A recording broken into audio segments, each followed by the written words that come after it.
Hello, Ryan Garland. I am your host of The Paradigm Shift. I cannot wait to expose the true inner depths of institutional wealth building and how to dig deep into real estate investing.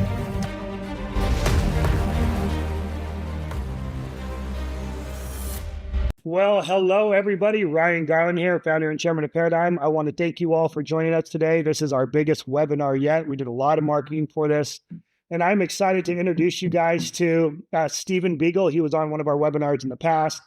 But as the Barn Caves project and Paradigm continues to grow, we thought it was imperative that we continue to add value to our network and kind of cross-pollinate on some of the other people that have been wanting to see how Steven operates, how the Barn Caves have been developed, and how we kind of came to light about the design, and how we actually are going to get it built. Right. And so Steven is here to kind of take the mic here for a little bit, but I wanted to let you guys all know, for those of you that have been watching me for many years, yes, I do not have a beard anymore. As most of you know, Joe Diesel, my videographer, I lost a bet. And so I had to cut down to this nice little mustache. So if you guys are laughing at me, that's okay. I accept the laughter because I did lose a bet, but I do get out of a lot of tickets. So that's at least the upside. So, well, Steven, thanks for joining us today, buddy. Thank you, Ryan, for having me. And thanks to the Paradyme team. I have been with you for the last 48 hours, and it's been really fun. There's a lot of energy here, and we're just delighted on behalf of Place Architects. We're delighted to be partnered with Paradyme. And, you know, when we started out a year or more ago, the energy level that's at Paradyme was so consistent with ours. And the philosophy, you set a goal, you get there, and you establish the next goal, and you keep climbing the ladder. And that's what we see in Paradyme. And we do the same thing. So we're aligned in a partnership that I really like. Yeah. And I thought the energy was perfect. And when we spent some time together, like early on, when I came out to Texas and spent some time with you, I really got to understand more of how you operate, but you're kind of a workhorse. You just don't stop working. There's no way. You really just don't. And that's really the name of the game here. You know, people, they go, oh, I'm going to take my 9 to 5, and this business is not a 9 to 5. This is basically all in or nothing, right? 24/7. So today, guys, this is going to be, you know, a little more of an introduction. I want Steven to kind of share with you guys his background, his pedigree. And then we're going to kind of dive deep into the Barn Caves. But what we want to do is kind of give you guys, again, the background, let them kind of start from there. And then I'll kind of tee off a little bit on myself. But for those of you that don't know, in 2008 is really how I cut my teeth. I've been in the space a little over 20 years now. Started in the mortgage space, really got into the distressed assets in 2008, you know, kind of just was organic. Ended up meeting and rubbing elbows with a family office that had about $40 million a month. He was looking to me to put out and start acquiring distressed assets, repurpose them, do workout turnarounds, get them back on the market, sell them, rehab them, whatever it took to kind of buy low, sell high. So I really learned the game from some very sophisticated people who have been in the space for, 20, 30 years prior to me even starting the game. And so that really kind of got me into where we are today, to kind of have more of a conservative look, not knowing, which way the world's going to go. I know we all live in fear, and everything that's going to happen in the last few years is kind of scary. But I think what happens is when you have a lot of people come together that have experience, you guys can hedge against risk. And that's really what it comes down to, is to try to add value to not only our personal lives, but our clients and our friends and everybody that really rely on us to make good decisions. And so, we ended up kind of getting into the distress space. That helped me kind of look at things from more of a conservative lens. Now I have an underwriting background, so I'm kind of scrutinizing everything I get myself into. And that's really how we got to where we are today. So at the time back then in 2008, I was doing about 150 short sales, leaseback turnarounds. I ended up selling one of my divisions to another operator that kind of took that to the next level. But it was really kind of nice that even from back then, we had kind of shifted the paradigm shift, and hence the name Paradyme, into, what works, and really being able to pivot and be a small firm, but to be able to pivot when needed is really important. So that's really the brand and the culture of Paradyme, is being able to shift and then, forecasting potential problems and how to hedge against that. So one of the big things is being aligned with the right people. So with that said, let's go ahead and get right over to Steven. Steven, if you don't mind, share a little bit about your background, because I'm good at it. You are. Well, I don't know where to stop, so cut me off when I get going. This is 45 years in the making. So I actually run the architectural division of Place Designers out in Texas, based in Round Rock, and secondary office in Houston. We have a great team, and I'm very happy with their work ethic and the fact that we've been able to align with Paradyme. So having said that, I'm going to talk to you a little bit about my book. You probably see it in the frame. Back in 2023, I published this book entitled Profit by Design, and it was intended to give students of architecture some notion of how to be in business as an architect, as a designer, even as an engineer. Because when I got out of school at Syracuse University in 1978, I hadn't had a clue, and I went through the struggles. So this is intended to help. So now, Steven Biegel, as an architect, I used to run a firm called Matrix Settles, and in that context, we had a contract with the Pentagon. So I'm going to go through a few projects just as credentialing mostly and talk about institutional design. So here we are, the Pentagon. It's a fun story. Pentagon, 1941. Can you just share the story that we talked about, by the way? You want me to? I really kind of do. I was hoping you're going to. I know we didn't really even brief that much about this, but please, I'll get there. Because that's the best part. I can get there. So for those who know the Pentagon, there's 5 sides, right? 5 rings, 5 stories. So the Pentagon is 5 of everything: the A ring, the B ring, C ring, D ring, E ring, from inside to out. But it's a 5-story structure. The interesting part in my involvement at the Pentagon was from 1995 right up until the attack on 9/11, I was in charge of renovating the building. So what we did back in those days for a company called URS Griner, we had a contract to bring more space out of the basement. And for those who don't know, 5 wedges, right? The 3 wedges that are closest to the Potomac River are a lot lower. There's a full basement under 3 of these wedges. And it was a nasty space. In 1941, the Pentagon was finished. It was just before the World War II effort. And this was taking the old War Department, which was across the river in the old executive office building next to the White House, and bringing all 5 of our military agencies over here. So you've got Army, Navy, Air Force, Marines, and Coast Guard, the 5 wedges, all in this building back then. Built for $16 million, built in 16 months with 41,000 piles under the building. And here comes the fun part of the story. Back then, the basement, the 3 wedges, had a ceiling height of about 20 feet. And half tracks and tanks and troop carriers were all parked down there on the slab on the Potomac side. So when it came time to renovate, the Congress, our U.S. Congress back in 1993, passed a $1.2 billion budget to renovate the building. And of course, you renovate from the bottom up. Now, bear in mind, the Pentagon houses 30,000 people 24/7. And it has to be maintained. The operations can't stop. So how do you renovate the basement and have the building functional? So here comes the story that's most fun. I was hoping you were going to say it. Our goal was to go into the basement, repair the old slab, basically tear out the basement slab, and lower that slab by 1 meter, 3 feet effectively, gaining us enough space to put a mezzanine level between the new basement floor and the existing ceiling. So the way that works, and you can see the slide to the left, we had to tear out everything, lower the grade, pour a new slab, jacket the columns, and then put the interstitial space, the mezzanine level in. So we recouped 350,000 square feet of space. And that's a lot of space. When the Pentagon was built, it was 6 million square feet under roof, conditioned space, 6 million square feet, which at the time in 1941 was larger than the Empire State Building. Empire State was finished in 1932, just under 6 million square feet. So the Pentagon at one time was the largest office building in the world, just space under roof. And here we were adding 350,000 square feet. Here comes the fun story that Ryan really wants me to tell. So this would go back to about 1997. We were about to pour concrete in the new basement slab. We had concrete trucks lined up Route 110, probably a dozen trucks, and people were down there putting rebar in and grading. We had dozers in the bottom. We were trying to get the concrete out of the trucks and into the new slab. Well, this is, again, 3 feet lower. We're close to the Potomac River.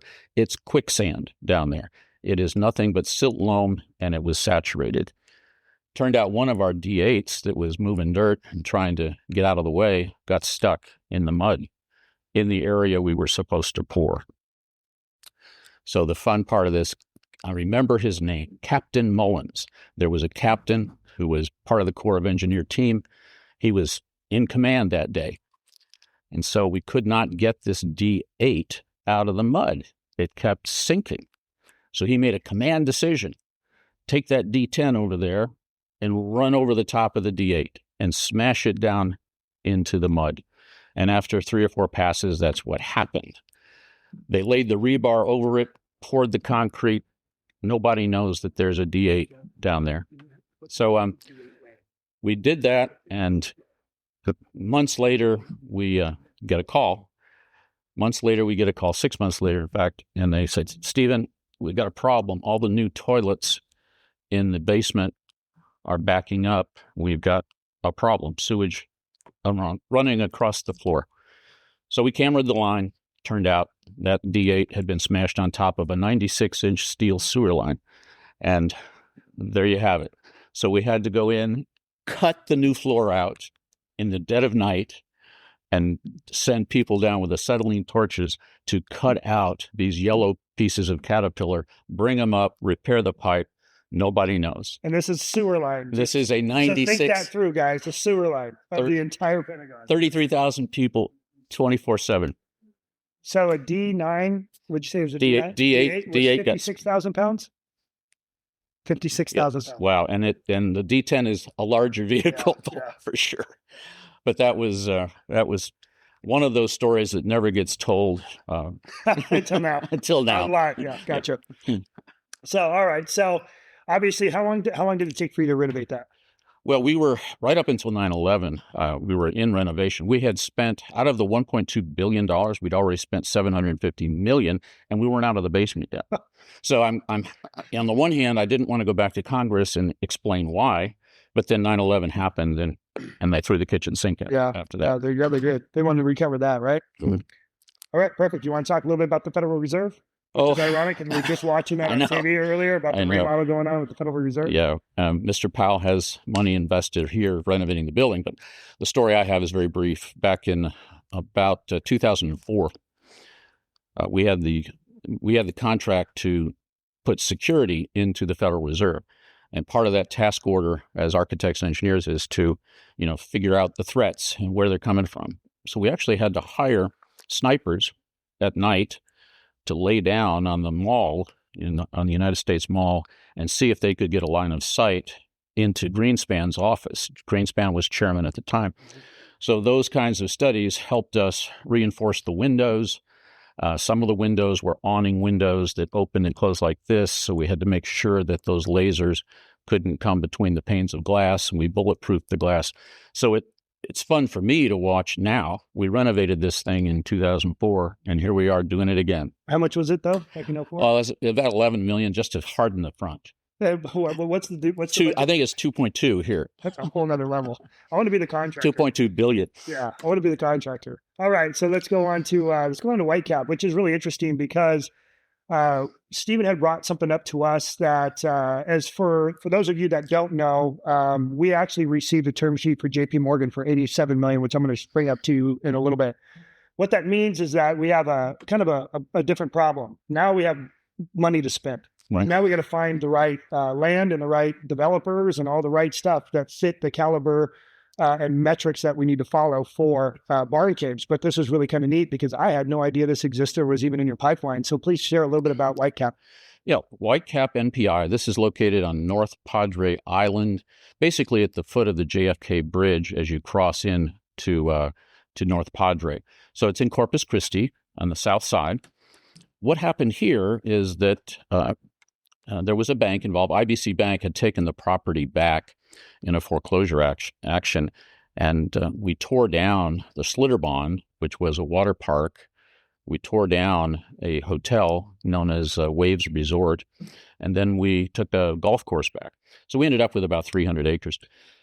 After that, we master planned 630 homes and built 3 miles of canals. And right now, today, this has been going on for 4 or 5 years. Right now, today, we are coming out of the ground with our first 5 prototypes. So the housing was designed, and everybody gets a waterfront property and a road front. So the way we like to think of this is everybody gets 2 front yards. They have a front yard for a car, and they have another front yard for a boat. So you have 2 front yards, which from a design thesis point of view, drove us to go internal with the private space. So you basically have public space, public reception space, your semi-public space on the road, same deal on the back. Your private space is an elevator, in some cases pneumatic elevators, up to the terraces and the bedroom space and then the more private spaces. But it was a cool concept. So we have 630 lots, largely 45 by 90, some are larger. And the thought that came up today is, why don't the barn caves go here? Why couldn't that happen? And they're selling lots. That was the point. Mm-hmm. They're selling lots, and they're selling islands. We have 13 bridges that cross over. So some of what you're seeing in the upper right are a series of islands. But wouldn't it be nice to have a Paradyme island? That'd be killer. That'd be actually really cool. I think I'd have to Airbnb out to all my clients, though. They're like, hey, if I'm investing, I need to get in and go have some fun. So the takeaway for this, guys, is that the barn caves has really created, I'd say, enough momentum, and it's very trendy. So a lot of these type of projects are being presented to us. Therefore, we're looking at all kinds of different locations. The term sheet, which I'll share with you guys here down the road, really was identifying 4 locations for Paradyme Storage and the Barn Caves product. But I really thought this was neat because not only has he already been working on it, but this is kind of it goes with the culture of what Paradyme's trying to create. And then when you look at the demand and the data for this type of product and kind of where the world's going and where people are spending their money, this is kind of right up our alley. So I thought that was great. Okay, let's talk about the fun one. Yes, it is one of the many fun. One of the many fun ones. This is so contemporary and contemporaneous. WhiteCap has been going on for about 4 years.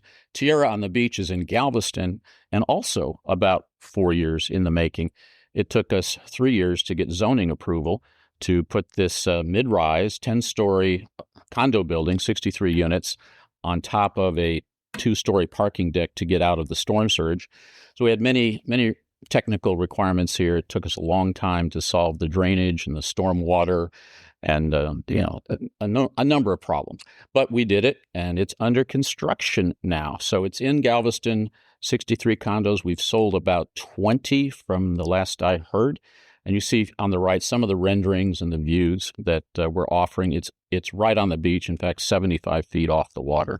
So that's, and the next slide, I think, shows the construction portion of this. You got some here. Yeah. See if it popped over. Nope. It's out just a little bit here. There it is. So Ryan actually came out with Joe and participated in our groundbreaking back in December. Yeah, and this is important too, guys. The reason why we wanted to bring this to your attention is this is the type of product we want to see that Steven was getting involved in. Obviously, we hired him as one of our 2 architects, but we wanted to go see and not only support what he was doing, but also see all the the network that kind of went on and kind of all the people that were associated to this, from the type of contractor to politicians that were supporting this. And when you're doing something of this caliber and size, the whole city knows about it, and you really kind of have to get in and shake hands and kiss babies. So it was really important that we kind of saw the culture that was created with a product like this and how they're able to get the approvals. And it was pretty neat. And by the way, I'm going to challenge you a little bit on the sales. I think you're low. Mm-hmm. I think Anastasia, the broker, which I follow her, I think she said that it was like 38% sold. All right. It was. I may be wrong. Uh-huh. Joe, will you fact check that for me? Go to Anastasia. Go to Tiara on the Beach Instagram, and then look at Anastasia the broker and see if she posted anything about that. But I think I saw it just a few days ago. I could be wrong. All right. But they're selling units. I'm constantly. It's like the reason I catch on to it is because my broker is selling units for Paradyme stores like crazy. So I'm watching all those updates, and I thought it was really pretty neat. So the statistics count. Yep.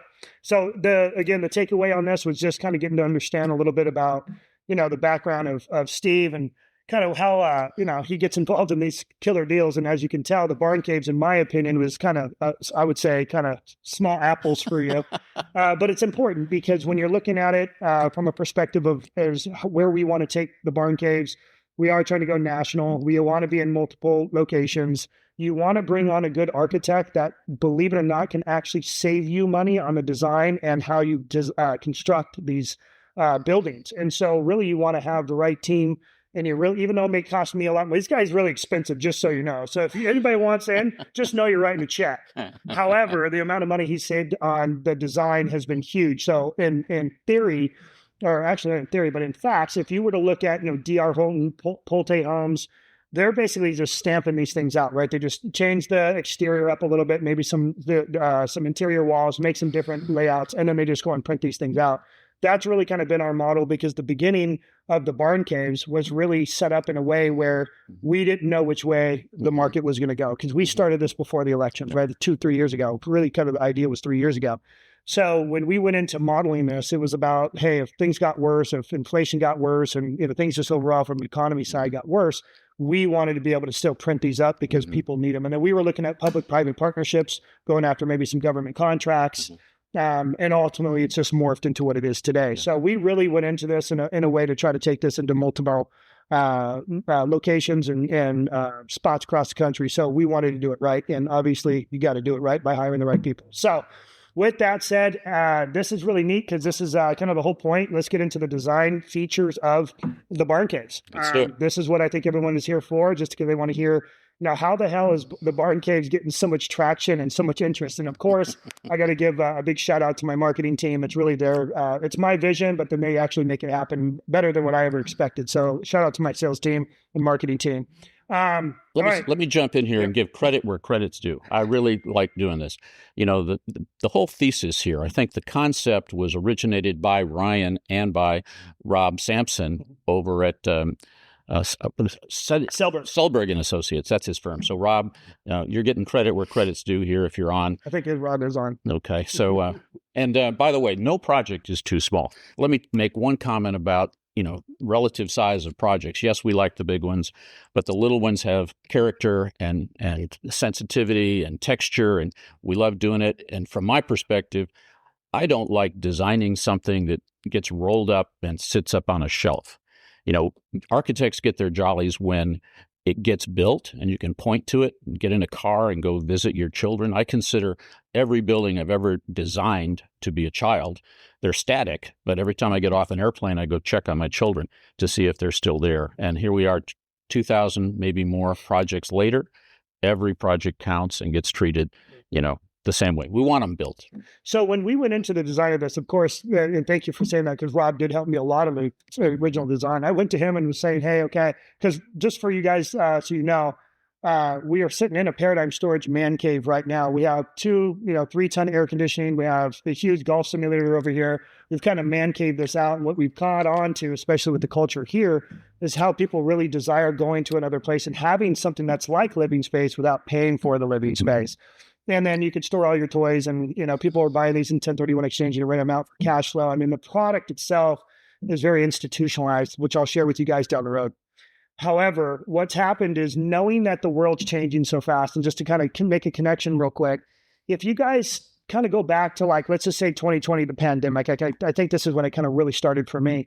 Things were shifting so fast in everything, whether it's politics to income, to finances, to, printing money, to, this thing. It was just, the technology, social media, everything has grown and changed so fast in the last 4 years. I knew that was now the new momentum. Mm-hmm. When you watch like things that are going on politically, you're watching, they're working 7 days a week. They don't stop working. They're having meetings on Saturdays. They're having meetings on Sundays. They're pushing out bills Sunday night at 7:00. I mean, it just never stops. So things are moving so quickly that I knew that we needed to have a big focus on technology in these units, because people are going to want them. And I'm part of the Delos crew, right? The health and wellness side of things, which has circadian rhythm lighting, hospital grade air filtration, water filtration. And I started really tracking how they acquired certain companies, and really the data supporting,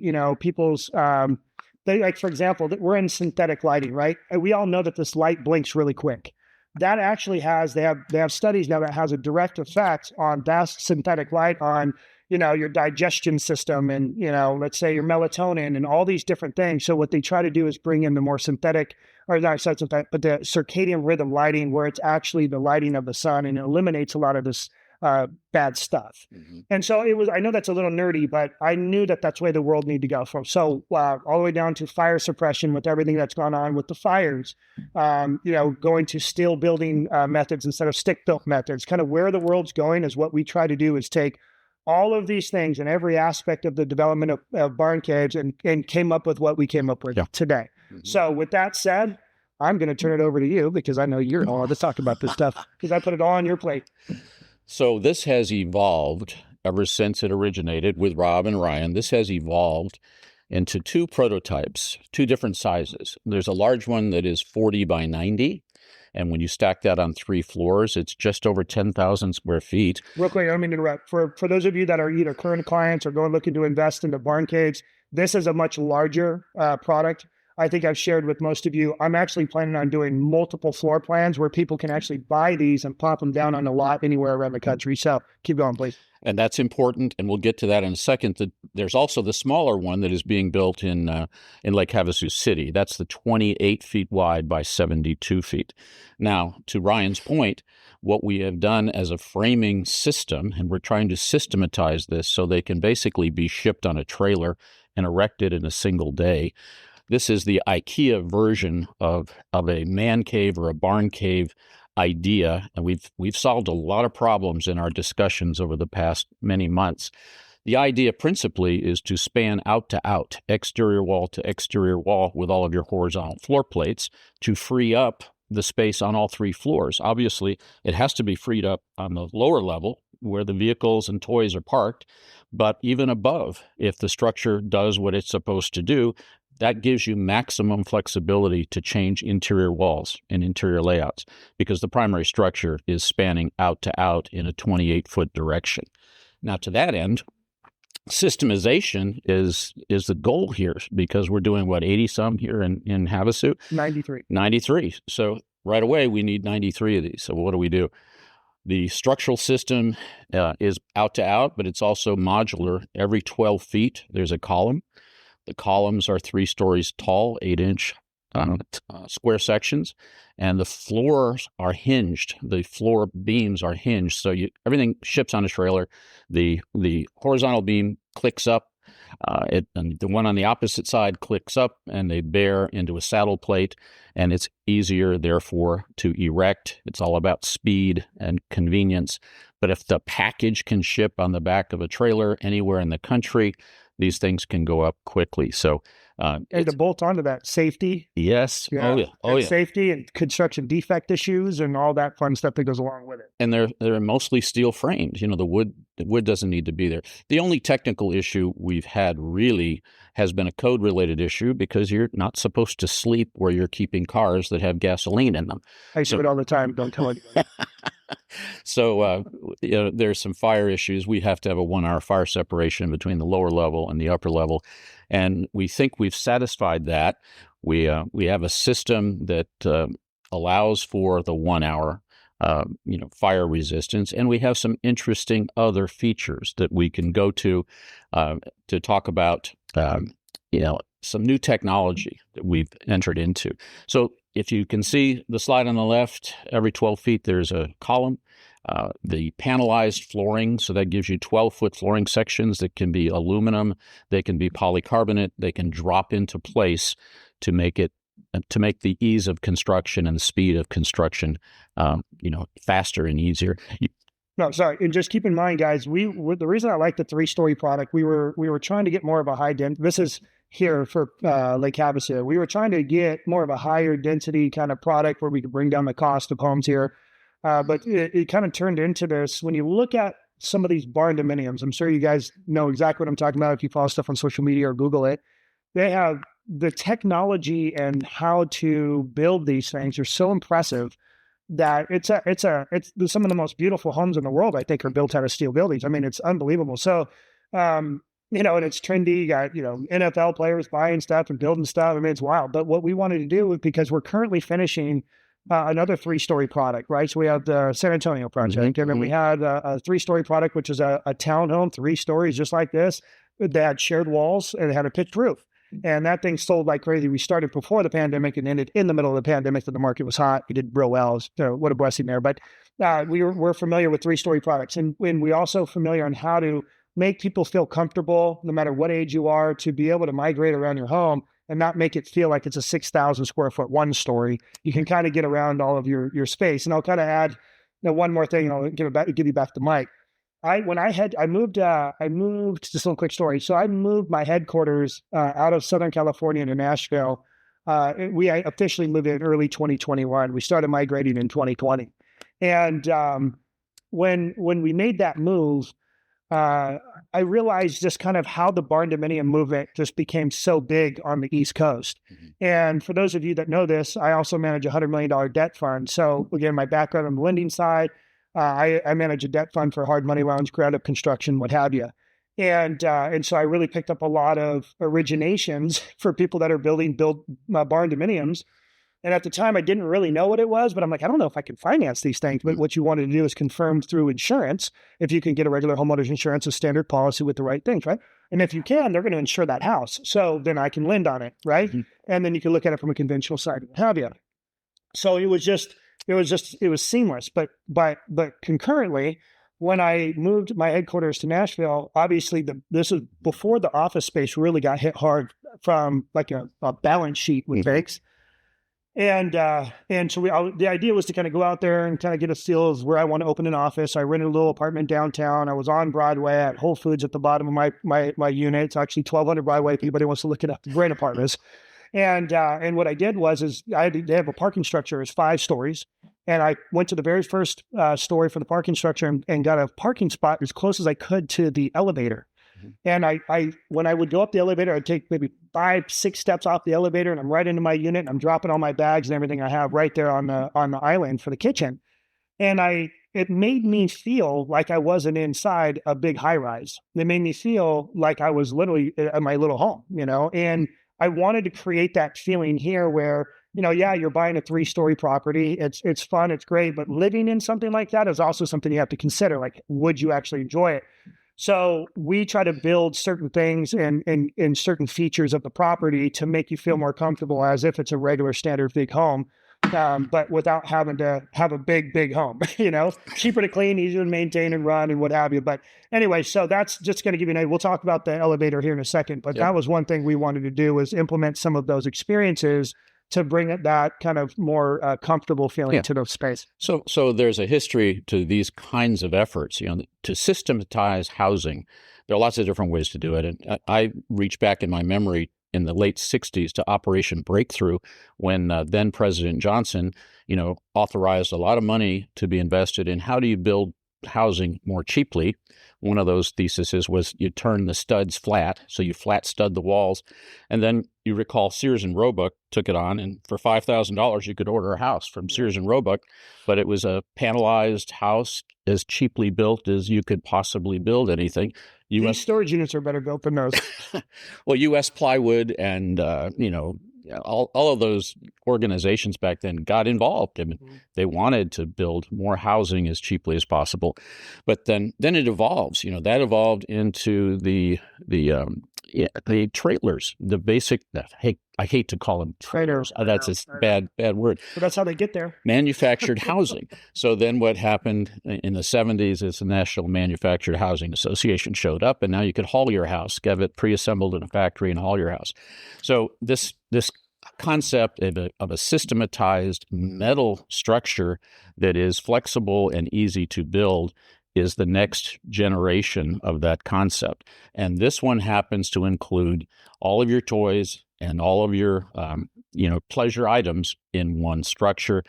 And because it's modular and because it's narrow in width, it can be built quickly and maybe even shipped on 2 or 3 trucks the same day and at least staged on site. And then there's new technology. In the 80s, I had the pleasure of running the National Institute of Building Sciences, and one of our missions was something new. He just told me now. I didn't know. In 1980 to 85. So one of our missions was you take new technology ideas, and you transfer them into construction. So that was during the time when plastic pipe, PVC, was being dealt with. And, all the people who did not, all the people in the iron industry and the metal pipe industry who didn't want plastic pipe were struggling politically against it. But technology transfer happens, and it's happening even faster today. There's so much new that's coming into the marketplace, and people are getting new patents to adopt something or adapt something, even out of NASA, and try to bring it into construction. So this is where we're going. Why don't we look at some of the links here that show? Yeah, I don't know. For whatever reason, I can't click on it. Whereas I tried earlier, the solar panels. Just talk on it, and then we'll fix it for the next. So, this whole idea of photovoltaics, there are good things and bad things. One of the worst things for architects and engineers about photovoltaics is you have to have a rack that sits on a roof or sits on a horizontal surface, or if you have a sloped surface, you have to figure out the right angles for the best solar gain into the photovoltaics. So we've been waiting for the day when a photovoltaic mat can be produced, like a TPO roof, where you roll it out and it will capture the electricity and do the same thing that the photovoltaics. Well, now it exists. And one of the links we were going to show you is how it exists, how it gets used. It can even be glued to the vertical walls on the outside of the structures and collect solar radiation. So there's that as a new technology that has a presence and a place in the barn caves. Then we go to the issue of fire protection that we touched on earlier. There are new robotic sprinkler systems that I like this a lot, by the way. I'm going to cut you off, but this was impressive. Yeah. So, and it's been tested in various other countries. It's new here, but you have a robot attached to the ceiling. It's basically a cannon, and it's on a sensor. And if something is happening in the space, if a fire is going on in your toy room downstairs, it finds it, it comes around, and it shoots it out. And if you had 3 or 4 of those in your barn cave on the lower level, even on the upper levels, it saves you the price of sprinklering the entire structure.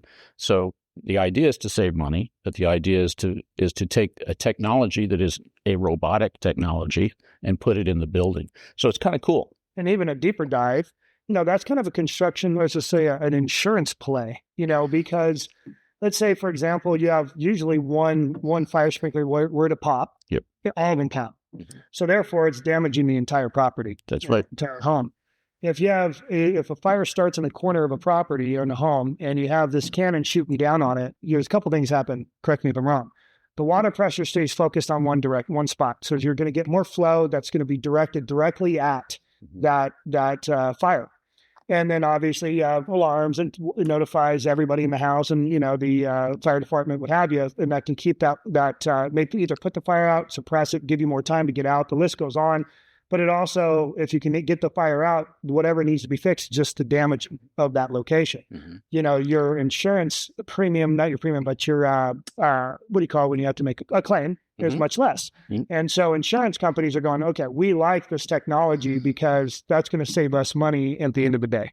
And there's a lot to say about that in our next series of slides. But other than the robotic, cannon, there's also a whole new series of materials that have come into play. Polycarbonates are now translucent or even transparent. And what we've worked into the idea here with the barn cave is to have floor panels that are translucent in the 1-hour fire floor. So we've solved those problems. So you can stand in your living room with cocktails and entertaining your guests and look down and talk about your toys. So, or at least keep an eye on them so that they don't. For those of you that know me, they're like, of course, Ryan wanted something like that. Of course. Okay, if the cost doesn't go up, and it's something everyone can talk about, it's a good point. And I'm sure everybody's been to an airport where you're walking across a glass bridge or a glass floor. So it's not unlike that. But to integrate it into at least the lower level and the upper level too. These have elevators. So you come up in the elevator, you step off into the living area, or you step off into the bedroom level. You can look down and see where you are, and you know where you are. But it's a cool technology that I think has a place All right. in the barn. 100%. Talk a little bit about the paneling. Oh, yeah. So the paneling that there are options there, lots of options. So in essence, guys, this is buttoning it up, right? So we talked about the structural frame. I'm going to just Good. it element. Good. We talked about the structural component, right? What we're talking about now is closing it in, all the exterior walls. Yep. So we've had good experience with several different systems. One of those systems is called Kingspan. And the Kingspan product is self-insulated, or it comes totally insulated in 3-inch, 4-inch, 5-inch, 6-inch panels, depending on what climate you're in and what your energy code says. But they go up quickly. They're full height from ground all the way up to where the roof bears. And again, speed of construction, energy conservation, buttoning up the building. There are other systems. A lot of them are like Hardy Plank. A lot of them are Hardy Panel. We've had experience recently with what's called Nichiha. Nichiha sounds Japanese, and it's a Japanese name, but it's manufactured in Georgia. So it is a cementitious siding material, not unlike Hardy Plank, only a variety of different shapes and colors and more textures. So depending on where you are and what image you want for your barn cave, there are options. You change colors. You get all your walls basically pre-built. So ultimately, you could see where you could save money overall. It may be a little bit more money in materials, but you could save money overall because while you're doing your horizontal improvements, you can have these things being built. So by the time your slab is down, you're putting these things together. And that's really kind of the whole entire point is how can we cut costs, minimize trades, minimize risk, focus on costs. The thing that I love about the Paradyme storage, and I talk about it all the time, so for those of you that have heard me say this, forgive me, I just like to talk about it. Okay. But, my Paradyme storage that we're sitting in, it's 225,000 square feet, 208 units. We have we have like 500 air conditioners. It's a wild number. So we give you guys, everything is a lot of everything. And I believe when you got down to it, it was like 58,622 pieces. It's something of that nature. That's including all the screws and the paneling. When you look at it from that perspective, and you can get down to those type of numbers, your product so well, you can really narrow down your costs, right? You can hedge against certain problems. You can call different manufacturers. You can start working certain deals, and you can start value engineering this thing over and over, and it never ends, by the way. But that is something that we wanted to try to implement is how can we mitigate risk? How can we make sure we know exactly what we're getting ourselves into? If we know exactly the material, how much the whole thing weighs, right? How much steel do we need? All of this stuff that's required to be a really proactive and well put together operators, I think would need. We wanted to implement those practices, and the Barn Cave really helped us get to that as well. Yep. So what you guys see here too is just our groundbreaking event. Mr. Steven was here with us as well for that, which was amazing. We had a lot of support, a lot of existing clients, new clients.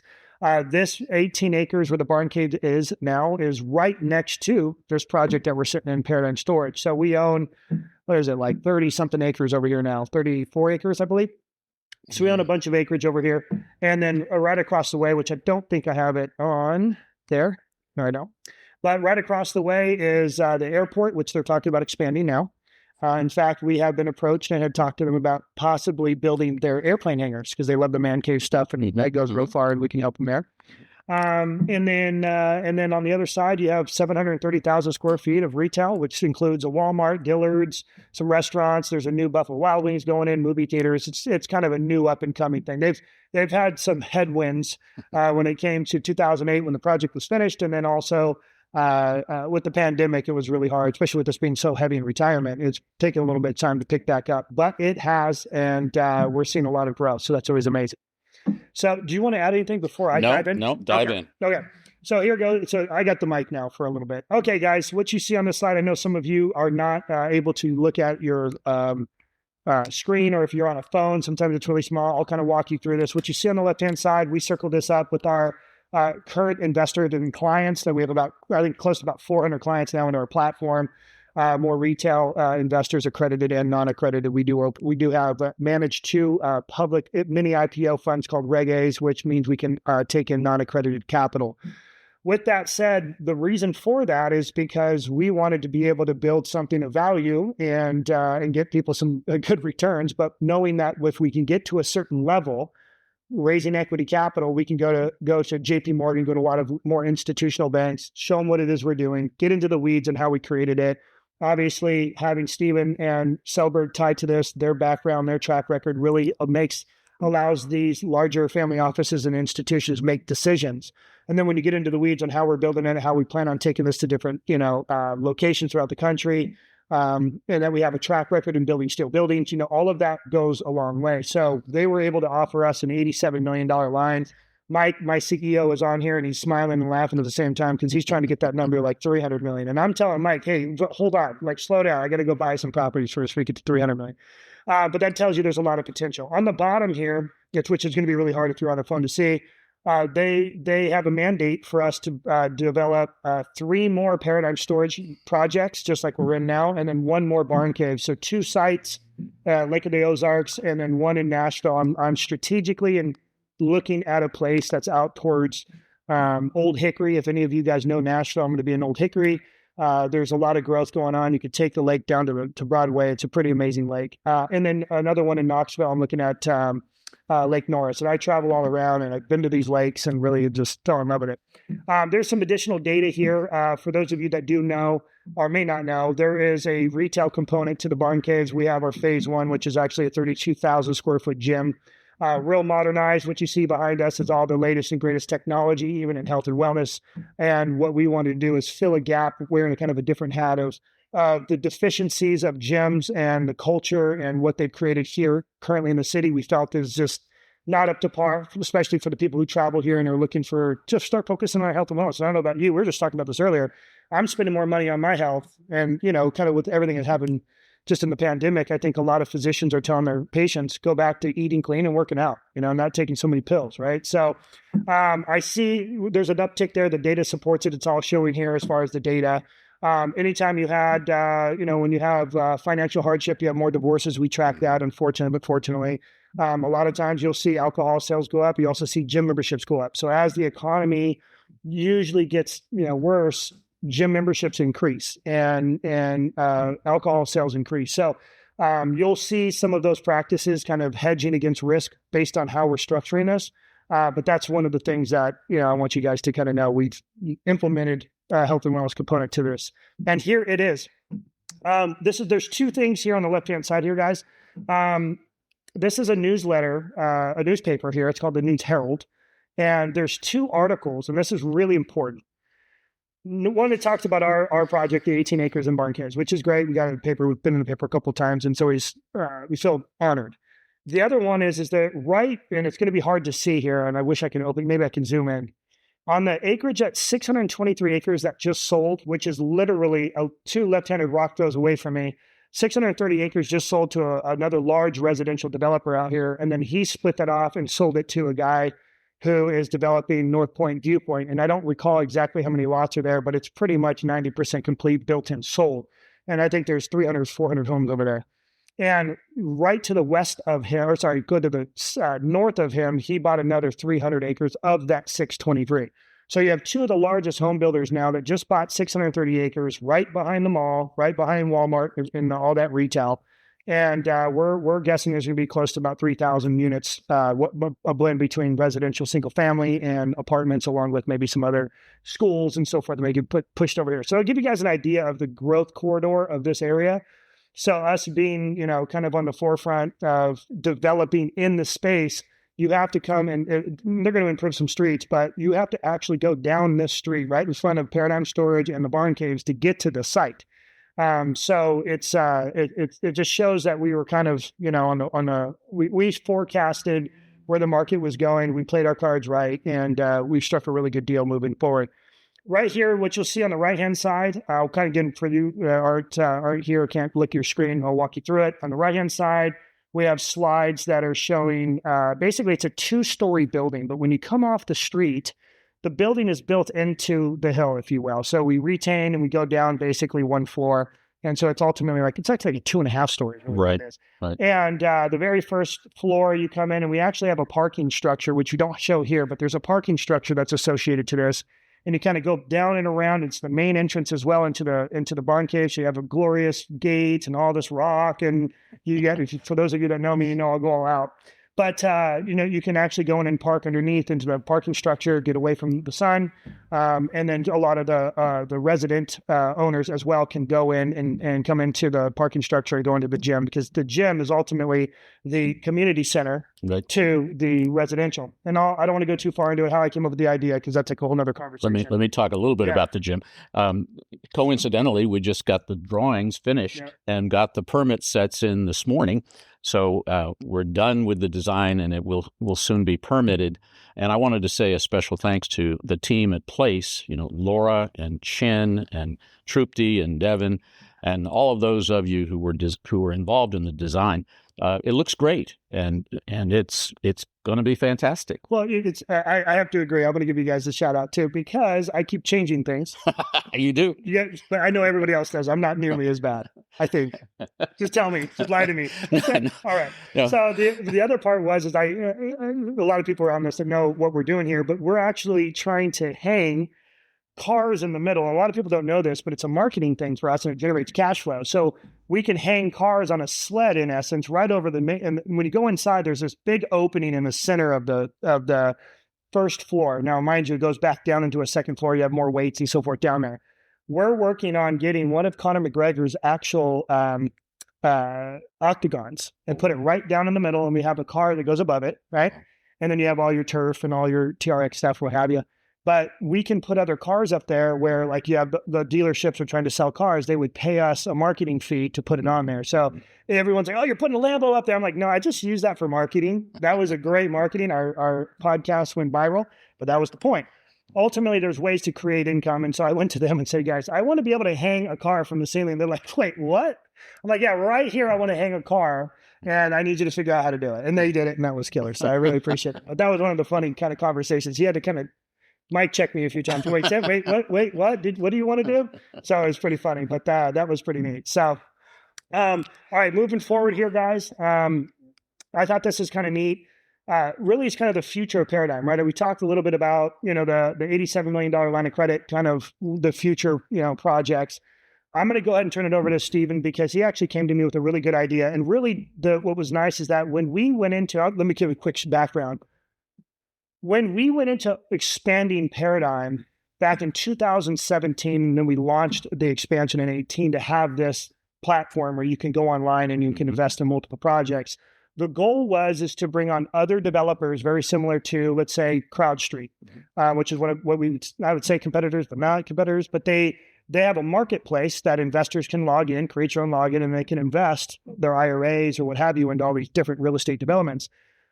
When you look at wealth management practices, a lot of wealth managers, especially during inflation and during certain times in the economy, people start leaning towards real estate. And when you are starting to worry about your money, typically people take back their money and they want to manage their own money again. They don't want to deal with wealth managers and fees. And you're seeing a huge uptick on that. Simply think about, Wall Street to Main Street. You're seeing a huge shift there. So it goes all the way down to the family, right? So what happened is we wanted to create a marketplace to allow all these people across the world, really, because we can actually go abroad, to invest into U.S. real estate. And then we would handpick, underwrite, and choose which projects were to go onto the platform. And based on our marketing techniques, strategy, and our target market, we would be able to build the awareness based on that target. So that was kind of funny, because we kind of steered away from that. And during the pandemic, because we had a lot of offices and other retail actually on the platform, we pulled that back and said, you know what, why don't we just do our own projects? And that's how we ended up kind of getting to where we are today. So with that said, thank you. Let's talk about what your thoughts were on the future. Well, for the last year, Ryan and I have been talking, and, Paradyme and Place have been partnered up on a variety of different projects. And the notion of I evolved out of a conversation. Why isn't the investment platform broader? Why aren't there more investment opportunities on the platform all over the country? So we started thinking about, all of the initiatives that come to us at Place, and there are many, and then all of the initiatives and opportunities that come to Paradyme in other locations. And we have a few of those we're gonna put out and discuss. And why not have multiple projects on the investment platform that people can target their investments into? Yep. So that's exactly what this next part is about. And here we are. This is in Memphis, Tennessee. I'm going to say thank you to Philip Wonke on the place staff for his efforts to put the slides together and design this thing. We have approximately 230 apartments that will go in eventually to a property on Winchester Street in Memphis, Tennessee. It's an existing Section 8 housing project that needs to be torn down. So we're going to scrape the site, save the trees, and and produce this 3-story walk-up, rather contemporary product. Still affordable housing, still workforce housing. Some of it can be J1, visa housing, but Memphis needs this, and they're cooperating. And hence, you heard the key word was affordable housing. So therefore, we have to be affordable in building it, and that hence more of how we were approaching the barn caves too. This is one of my favorites, but I'm gonna let you talk about it because you really spent a lot of time on this. I threw some ideas out there, and you came to me with this monstrosity.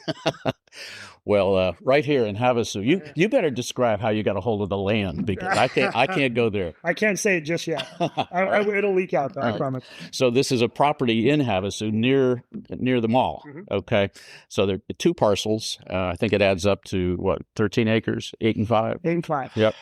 So the idea was to put an apartment complex on top of a podium deck, park it underneath, and according to the codes, you can go as high as 5 stories on a concrete podium deck when you're wood framed, as long as you sprinkle everything, including closets and toilet rooms, et cetera, et cetera. But what a great view from that property up at the pool deck, looking out at the lake and at the river. So it has an opportunity. There's an opportunity sitting right here with retail across the street on the smaller piece, on the 5-acre piece. So it's self-sustaining in the sense that we can walk across a bridge from the podium deck to the second level of the retail space, go to dinner, go get your coffee, go get your nails done. But it's a 2-part project, mixed use, both retail and commercial and residential.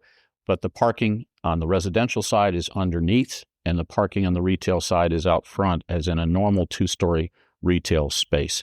So it's here. It's one of those investment opportunities that is now on the platform. Not quite yet. Almost. Okay. All right. Almost there. We're just going to do a little bit more numbers, and then we'll get it up on the platform. But this is actually something we're pretty knee deep in, or something similar like this somewhere close. So if it's not going to be on this piece of land, it's going to be on something right next to it. So ultimately what we did is we backed into the demand, what the cost for rents would be, where people are coming from, workforce, all the things that you need to look at when you're underwriting any type of apartments. And obviously, you know what we're doing in San Antonio. Yep. So this was really kind of the idea. We love this. And we actually met with the city, believe it or not, and the city really liked this project. So that kind of opened up doors for us going, well, they're open to it. This is something we may want to continue to look down no matter what. We've already spent money. So I think it's really important we continue to move down that road when we see the demand for it. Okay. Let's move over to this. Is pretty cool. This is a pet project for Steven, and then I'll close the gap on someone else. Yeah, this goes back a little ways, and this was, before I met Ryan and before I worked with Place Architects. Back in 2008, the city of Houston and Texas was inundated by a couple of hurricanes. But in September of 2008, a hurricane named Ike came ashore in Galveston and wiped out most of the private single-family residences up and down Galveston Island. It was devastating. I had a building under construction then called Diamond Beach Resort, and we were 5 floors, all concrete construction, coming up out of the sand when the hurricane came through. So as soon as the National Guard would let me back on the island, I ran down there to check on my building. And thankfully, it did exactly like it was designed to do. The storm surge came in through the building, right through the building, all the way inland about a mile, and then came back out, and then came back in a second time. So it flowed through the building. Just flows through the building, because that's why you elevate these things. So Diamond Beach survived and did well, and I was very pleased. But the single-family residences up and down the island were wiped out. Is Tiara built that way? Tiara, yes, Tiara is built exactly that way. We talked a little bit about we're above both levels of the parking garage are above sea level. Because what's in between the street and the building? Then there's been it flows through that too, right? Yeah, yes. There's a ditch. Yeah. The TxDOT ditch is there, and we have a fire lane on the north side of the building, so the fire department can get there. It's designed to not only survive but to perform well in a hurricane. We have emergency power generators. People can stay there even though they're told to go. I mean, you're safe.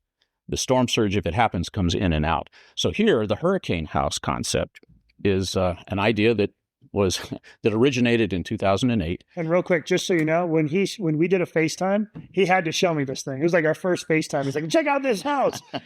And I was like, what is this thing, by the way? So for those of you that are able to see, you're going to think the same thing I thought it's not, but once you actually got into it, it's pretty cool.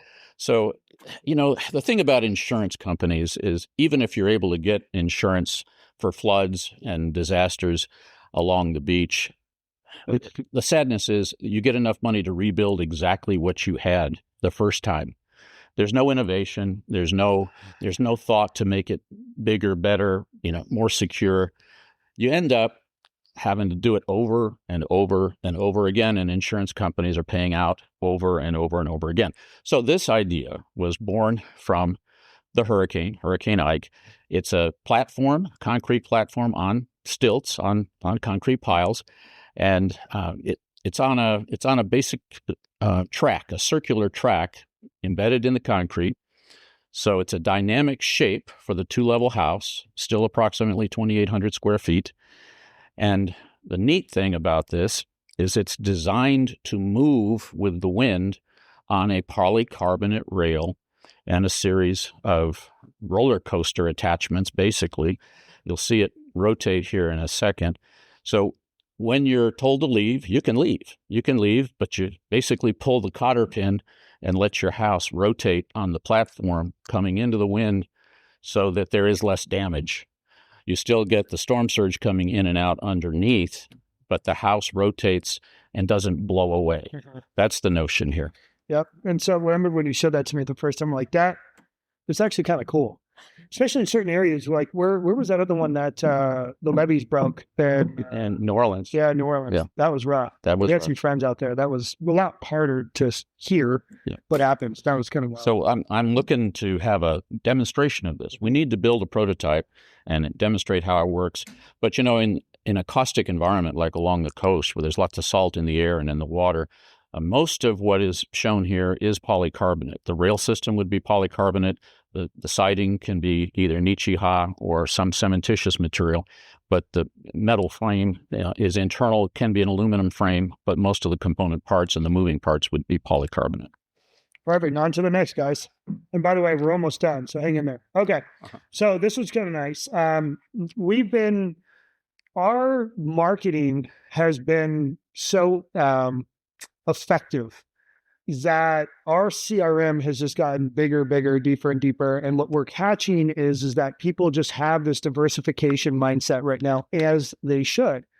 And we are continuing to see issues from operators trying to find debt and equity, really. Not just debt, but equity. And debt obviously has been an issue because cost of construction is high. Interest rate, cost of capital is high. Equity investors are kind of holding back, kind of waiting to see how the market's going to do. I think most people believe we're on a tailwind here. And so we've been presented by, I couldn't tell you, I would say maybe 30 deals a year that I think actually have legs, where we will put up on our platform and start building awareness with typically family office, or allow our investors to get involved too as well. So this is a project that Steven's been working on. We have been working on figuring out a way to get it onto the platform. And I did mention today on social media that I will be going to Dubai. I have been involved in a family office network in Europe for many years. In fact, prior to the pandemic, and the pandemic hit, I kind of slowed down a little bit, but they had offered me to come speak in Abu Dhabi. I will be out there in the beginning of November. And so a lot of these investors that are abroad love U.S. real estate. And we have a history of pulling money from family offices out of Monaco into one of our funds here in the U.S. and deploying it, and then returning capital. So we have the right counsel and the right vehicle. So we're going to be going basically worldwide to build let's just call it awareness of our platform as we continue to grow. And this is going to be one of the beacons, if you will, that some of our investors can look at. So if you don't want to talk a little bit about this, this is impressive. Yeah. And the reason I like it so much is because of all the retail, and you have larger, tenants that have consistent cash flow, and that's what institutions want, and that's what banks want. A family, they want to see less risk. Yeah. How can you use big institutional practices, break down the risk, because they're writing big checks. Right. This is cool. And this is, again, in Galveston. And I want to give a shout out, I guess, to the owner who's probably on with me, Mohammed Eldoui, if you're there.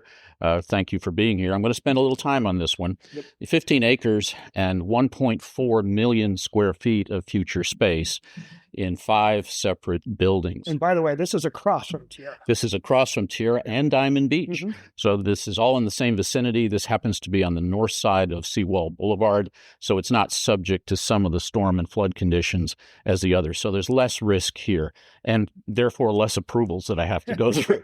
I don't need the Texas General Land Office or the beachfront folks on this one. So it's a little easier, but still not easy. We just had to get FAA clearance to go to 155 feet. We did that. And it's a good thing because the crane across the street where we're building Tiara is 220 feet. So I'm just happy that they said, okay, 155 is what you can do. And I thought, cool. They actually called me and said, how tall is that crane? I said 100 or 220 feet. They said, how long is it going to be there? About another year. They said, good, take it down in that year. Whenever you're done, take it down. I don't want that there. So the first 3 buildings in this are right, they front on to Seawall Boulevard. Sure. Yeah, I think you've got the site plan. So you see in the lower right, the highlighted building is a condominium building, approximately 75 units, 11 stories. Next to that, the central tower, similarly, it's 11 stories. The lower 2 stories in both of these condo buildings is retail.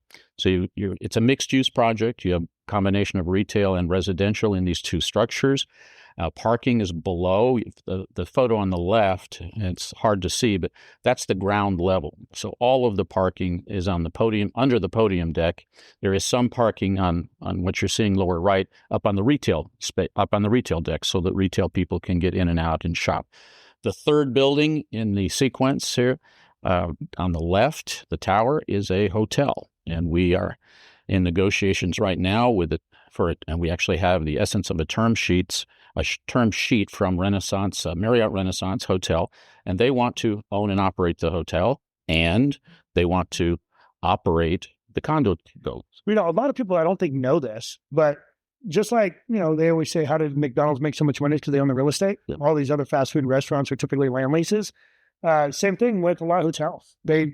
Somebody else actually owns the building, yep, but they just, in essence, lease it and operate. That's right. So from our standpoint, architects, this is in design. It's right now in a PUD, a planned unit development application to the city of Galveston. A couple of variances. We have to get a variance on the height to get to the FAA limit. We have to get a few variances on density. But we're looking forward to our first hearing on this next Tuesday at the City of Galveston Planning and Zoning to talk about the second phase. The second phase is the apartment buildings in the back, and that's the second phase. Could be 10 years from now. So here are some hand renderings, just some conceptual sketches to give you a flavor for what the parking deck, the upper retail deck, would look like in the upper slide. In the middle slide, you see the 3 towers and the 5-story residential structures in the back. That's where the J1 visas would be, maybe 25%. That's where the workforce housing would be, maybe 25%. But that's in a second phase that comes later. Perfect. Anything else you'd like to add? Anything else I would like to add? This is moving fast. Yeah, it is. And we're enjoying the association with Paradyme. And I know that Mohammed, if you're listening, I know he's enjoying the fact that we've taken his project and showcased it. Yeah, absolutely. It's a beautiful project. Thank you. So, okay, guys, so we'll sum it up here, but I also want to leave a couple of nuggets for you to kind of sum up with what we are planning on with Paradyme. We are going to go ahead and expand and repurpose our secured income fund a little bit more. We are seeing, I don't know if you saw some of the stuff I just posted, but JP Morgan, we'll see, is hoping that rates will come down in September. I think we all believe rates are going to start coming down. I'm having a lot of back office conversations with investors, operators, and a lot of actually debt providers that want to provide construction financing for a lot of projects. So I think what you're going to see is an uptick in activity again in development, and cost of capital is going down. Therefore, investors are going to feel more comfortable that the market's on the right track, and you're going to start seeing a flood into the market. You have annuities coming due, you have 401 IRAs, you got RMDs. I'm talking to all these people all the time about what's happening. So I think you're going to see an uptick in activity. We wanted as a firm to power through this, not only if it was pandemic driven or rate hike driven in the middle of 2022. We saw a big kind of pullback on that. And for those of you that know, on my $100 million fund, we actually fund loans and sell notes. It's a very institutional operation. We do, audited financials. We sell the notes to other institutions. So we underwrite to a specific niche. And then, we want to be able to expand the barn cage product and the Paradyme storage product. What we believe we've figured out is the product that we know and what we want to stay in, right? Where in the pandemic, so many people were more diversified. As Paradyme as a firm, we're going to continue to operate as a lender. Hence why having some of these other projects on our platform, we can also assist in sourcing debt and equity, but also be that liaison for our equity investors or family office as being a reporting agency, if you will, or fiduciary to provide accurate reporting to investors about their investments into some of these deals. So you're going to start seeing us kind of come into this, morphing into a firm that's also looking at other operators that want capital and put them on our platform to also have our investors and new investors see it. So other than that, I really appreciate everybody being here. This is a great audience. A lot of, same guys, a lot of my current clients. Love you all. I've had a lot of conversations with you guys over the years. I really do appreciate the support. If you need anything, feel free to reach out to me. Emails, text messages, call the office. We'll set up a call. And then, Steven, why don't you tell the audience how to get a hold of you and your team, please? So absolutely. Thank you for inviting me. I mean, this is a great opportunity. It's a great partnership. It is. We're having fun. Yeah. And we're doing things that nobody else is doing. So I'm very happy with the partnership. Thanks for inviting me out here to Lake Havasu City to be on this. Place Designers is headquartered in Round Rock, Texas, with our satellite office in Houston. You can reach us there. We'll provide the data later, but we're based in Texas, and Paradyme's based out here. But it's still a great partnership. You guys are going everywhere. We're everywhere. So, all right, guys, thank you all very much. Have a wonderful week. Again, you'll probably be hearing from my team, so get ready for those phone calls. But I really do appreciate everybody. Thanks for the support over all the years, and we're hoping to continue to bring value. Cheers.